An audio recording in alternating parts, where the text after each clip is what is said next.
Em resposta à Revolução Francesa, nasce o conservadorismo. Seu principal defensor? Edmund Burke, político e filósofo irlandês do século XVIII. Burke escreve uma carta defendendo a tradição e atacando a Revolução. Mas apenas 6 semanas depois, uma mulher entra no debate. Com um ataque feroz às ideias de Burke, ela desafia a lógica que sustenta a desigualdade defendida pelo filósofo. O nome dela, Mary Wollstonecraft, e sua resposta mudaria para sempre a luta pela justiça social. Caracas. Porra! Edmund Burke nasceu em janeiro de 1729, em Dublin, na Irlanda. Naquele momento, a Irlanda era uma colônia inglesa. Filho de um advogado protestante e uma mãe católica, cresceu em uma família rica e teve acesso a uma educação formal.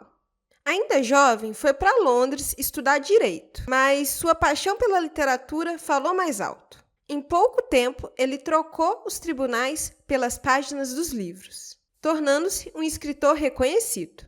Sua trajetória na política começou em 1761, trabalhando na administração inglesa lá na Irlanda. A partir daí, ele estreitou laços importantes com o pessoal da política, conseguindo assim um assento na Câmara dos Comuns. Ele morreu em 9 de julho de 1797, deixando um legado que influencia o conservadorismo até hoje. É verdade. Publicado em 1790, o seu texto, Reflexões sobre a Revolução em França, dá início ao que ficou conhecido como a Guerra dos Panfletos. No texto, Burke elabora uma forte crítica à Revolução Francesa e seus ideais, como igualdade, direitos universais dos homens e soberania popular. Burke via a noção de direitos universais defendida pelos revolucionários como algo abstrato e metafísico, que não considerava os costumes e as tradições acumuladas pelas gerações passadas. Burke era contra a ideia de direito dos homens, pois considerava uma ameaça à estabilidade dos governos. Ele era um liberal conservador. Considerava que as mudanças, quando necessárias, deveriam se dar de forma lenta e gradual, sempre amarradas à experiência dos antepassados. Por acreditar que os direitos não deveriam se basear na noção de um homem abstrato, Burke defende que, na verdade, os direitos são frutos da experiência.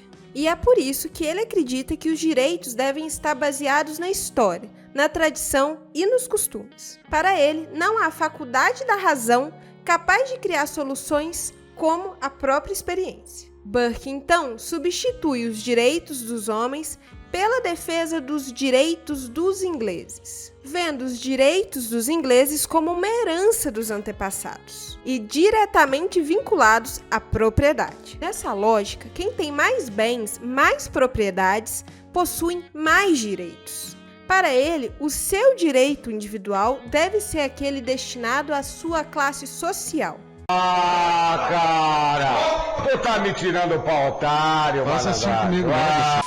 Em sua visão, a saída do estado de natureza para a sociedade civil delegou ao Estado a função de gerir as restrições e as liberdades. Para ele, o Estado tem o papel de domar as vontades e controlar as paixões individuais. Tudo isso fez com que Burke rejeitasse a Revolução Francesa e adorasse a Revolução Gloriosa de 1688, vendo nela um exemplo ideal de como as transformações deveriam ocorrer, já que ali, na sua visão, tinha-se uma transição baseada na experiência dos antepassados. Mary Wollstonecraft, filósofa inglesa, foi a primeira a responder às ideias de Burke. Em sua carta Reivindicação dos Direitos dos Homens, Mary questiona o uso público que Burke faz da história e a forma como ele narra a própria história inglesa. Se, como sugere Burke, os direitos devem se basear no passado, de qual passado estamos falando? Questiona Mary. Um passado onde a vida valia menos que a propriedade? Um passado escravocrata? Um passado de submissão das mulheres? Ela conclui, então, que não deseja que seus direitos sejam os mesmos de seus ancestrais, já que naquela época a propriedade valia mais que a vida.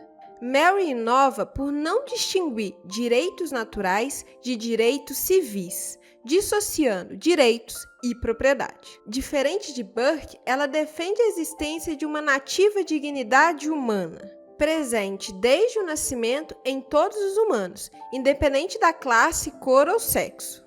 É a nativa dignidade humana que faz homens e mulheres igualmente dignos de direitos, e não a quantidade de bens adquiridos pelos seus antepassados, como acreditava Burke. O direito é uma atribuição da razão. Mary defende que o uso da razão deve ser a base para mudanças sociais mais profundas, aquelas capazes de criar um mundo mais justo.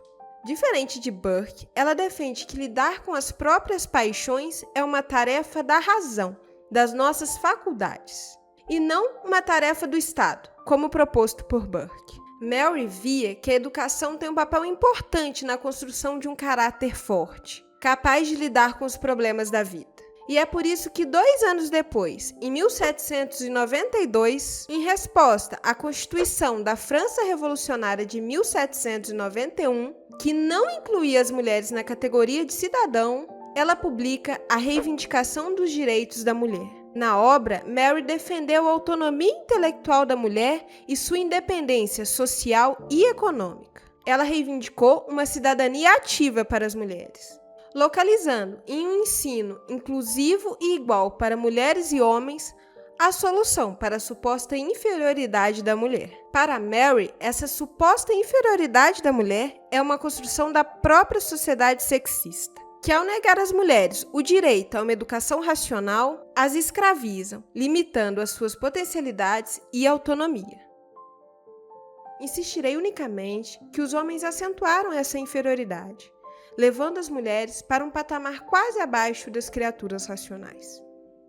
Deixemos espaço para que suas faculdades se desenvolvam e suas virtudes ganhem força, e então decidiremos qual deve ser a posição do sexo feminino por inteiro na escala intelectual. Não obstante, devemos recordar que não peço um lugar para um pequeno número de mulheres ilustres. Para Burke, as mudanças deveriam ocorrer de forma lenta, gradual, sempre buscando na tradição o fundamento para essas reformas. Para ele, os direitos deveriam ser algo restrito aos ingleses donos de grandes propriedades. Já para Mary Wollstonecraft, os direitos são uma atribuição da razão, logo inerente a todos os humanos. Ela viu o passado como um momento histórico de um progresso contínuo, algo que deveria ser superado à luz dos novos conhecimentos adquiridos. Onde Burke via tradição e costume, Mary reconhecia uma série de preconceitos e mecanismos que mantêm a dominação masculina sobre as mulheres.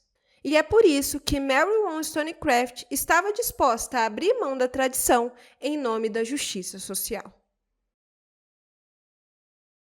Esse foi o vídeo de hoje, pessoal. Se você gostou, peço que você deixe o seu like e comente aqui o que achou do conteúdo. Concordam mais com Burke ou com a Mary? Eu tenho que ter essas opções ou eu posso ter a minha própria opção?